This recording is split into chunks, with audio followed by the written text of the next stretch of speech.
Finally દોસ્તો તો અમે પગી ગયા છીએ આજ તળાજા. અમારે આજ જોવા જવાનો છે ડુંગરો, તો તમને પણ બતાવીશું. હાલો.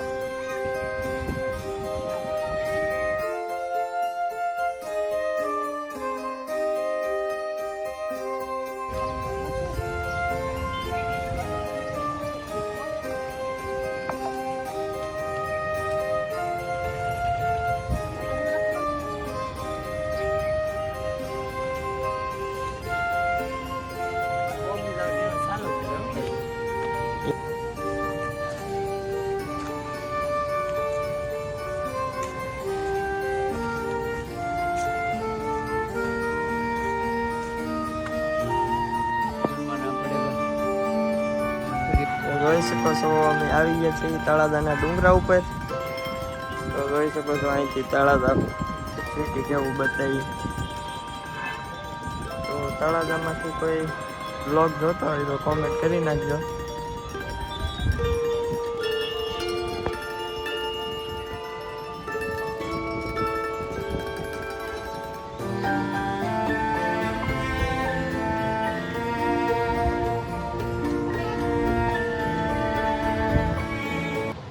વિડીયોમાં બના રહેજો. ઓલીને એના પપ્પા તો આગળ વી ગયા છે ને, હવે હું જાઉં છું તો વિડીયોમાં બના રહેજો. જોઈ શકો છો અહીંથી આપણે ઉપર જવાનું છે. અહીંયાથી આવી ગયા હોય એ કમેન્ટ કરી દેજો, અને ન આવ્યો હોય આવજો. તો મસ્ત છે, જોઈ શકો છો તમે.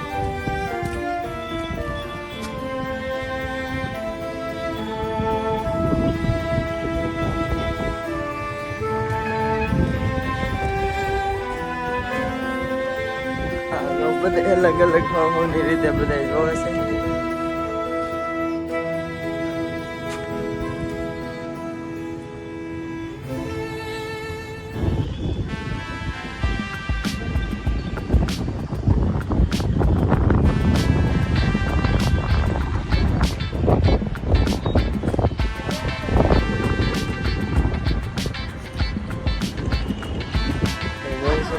આ બધે હાથે કોતરીને જ ગુફાઓ બનાવેલી છે.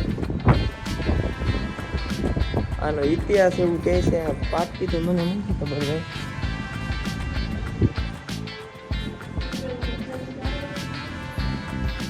જોઈ શકો છો તમે ગૂગલમાં પણ સર્ચ મારી જોઈ શકો છો. આ બધી ગુફા વિશે જાણવા ઘણું બધું મળશે. મારે તો અચાનક કાંઈ આવવાનું થયું અને હું પહેલી વખત જ આવેલો છું, ક્યારે આવ્યો નથી, એટલે કાંઈ પૂરેપૂરી જાણકારી નથી. તો વિડીયોમાં બના રહેજો બધે. આને શું કહેવાય?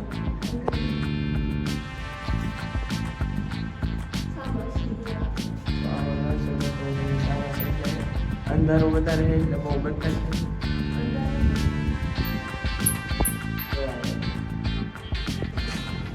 તો જોવો તો કેટલી આમાં મહેનત છે. બધું હાથથી જ કરેલું છે. પહેલાં તો કાંઈ મશીન કે એવું કંઈ હતું નહીં.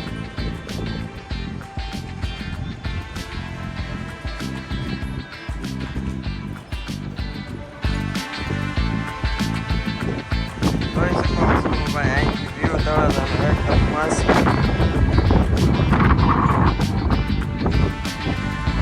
પવન બહુ છે ભાઈ, એના લીધે અવાજ મારો સરખો નહીં આવે.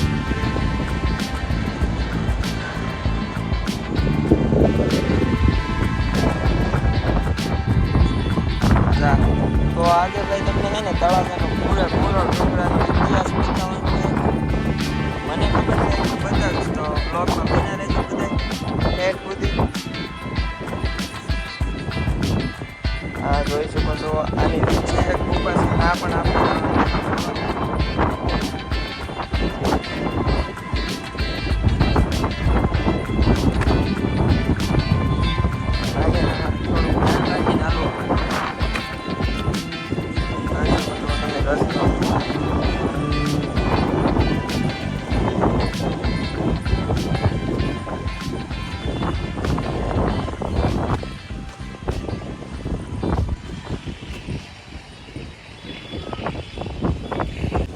હા જોવો તમે વાત આની વાત કરીએ ને એટલું ઓછું છે.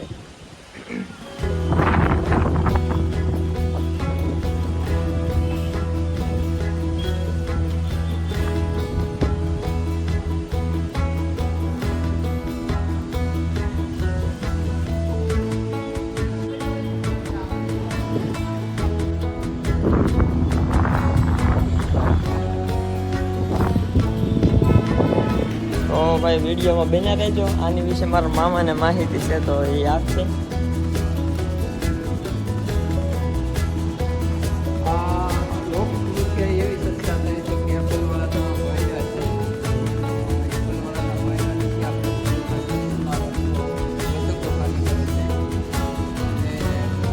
મહાભારત વખતે આ એવું કહેવાય છે તળાજા કેદીનું હતું તે હેડંબાવન હતું. હા આવી લોકમુખ્ય સંસ્થા થાય છે. મને તો પછી તો વાંચવામાં કાંઈ આવ્યું નથી. પણ અમુક ટકા લોકમુખ્ય એવી સંસ્થા થાય છે કે આમાં બહુ ભોયડા ઊંડા છે.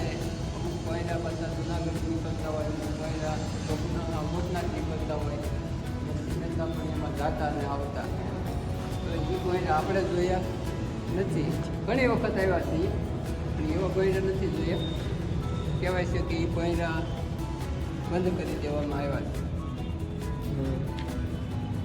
તો જોઈ શકો છો ભાઈ, મામાએ વાત કરી એ બધી આ જગ્યાની જ છે. તો આવું કંઈક છે. આમાંથી ભોયરા હતા એમ કહે છે માણસો.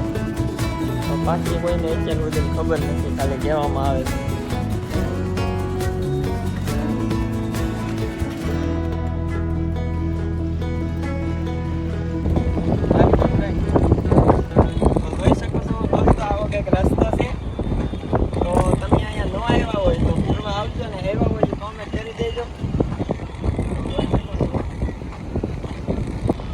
તો જોવો ભાઈ, આ 13મી ગુફા.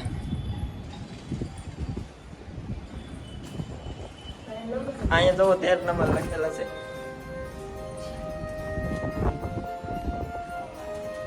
આવી કઈક છે, જોઈ શકો છો તમે. આ બધું પહેલાના માણસોએ હાથથી કોતરીને બનાવેલું છે. પહેલા તો આમાં જ રહેતા છે ને બધે.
વિડીયોમાં હું તમને બધે નહીં બતાવી શકું. તમે એકવાર અહીંયા ખાસ કરીને જોવા આવજો.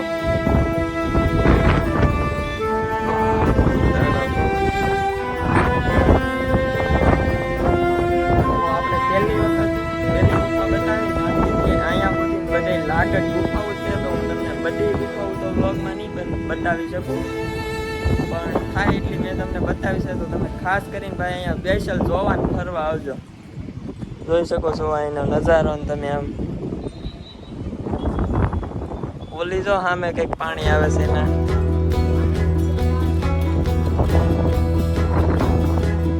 જોઈ શકો છો દોસ્તો. આને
જૂની વસ્તુ જોવા મળે કેમ આમાં શું બોલે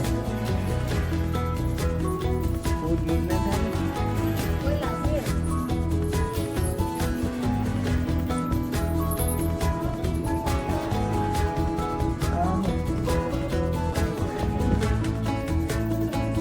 તો ફાઇનલી દોસ્તો હવે આપણે મંદિરે પહોંચી ગયા છીએ ને આ તળાજાની ડુંગરાની ખાસ વાત એ કે બધી જૂની વસ્તુ બહુ અહીંયા તમને જોવા મળશે અને આ ડુંગરાની સારી ફરતી રસ્તા છે તો જોઈ શકો છો અમે આવ્યા છીએ એ રસ્તો બનાવેલો નથી પણ પહેલાંના જૂનો રસ્તો છે ને આથી આવેલા ખાસ કરીને જોવા માટે ને જોવા આ રસ્તો જે નવો બનાવેલો છે તો હવે આપણે મંદિર પાસે પહોંચી ગયા છીએ જોઈ શકો છો તમે અને હવે આપણે જવાનું છે આવા રસ્તામાં થઈ ગઈ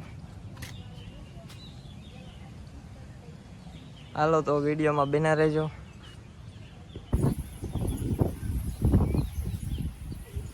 આ જોવો નવો રસ્તો તો જેને ભાઈ જુનાગઢ જવાનો પ્લાન હોય અને જુનાગઢ ન જઈ શકતા હોય મારી જેમ તો અહીંયા તળાજા પણ જેને ડુંગરો ચડવાનો શોખ હોય એ તળાજા પણ આવી શકો છો મિની જુનાગઢ જેવું લાગશે જોઈ શકો છો તમે આ છે ને અહીંથી આમ રસ્તો સામેથી આવ્યો છે અમે આવ્યા છે એ જૂના રસ્તે છે આવેલા છે વ્યૂ જોવો તમે અહીંયા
પેલા કઈ ડોક્ટર કે એવું કઈ હતું નહીં તો આનો થેર નીકળે ને એ બધા લગાવતા ટાંકા ન લેવા પડતા તો આનથી સારું થઈ જતું જો આવું ઝાડવું હોય છે એ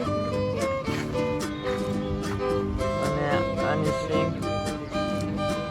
સિંગ હરિદ્વારની સિંગું જેવી આવે પણ આમાં નાની આ જો સામે ઓલી સુકાઈ ગઈ છે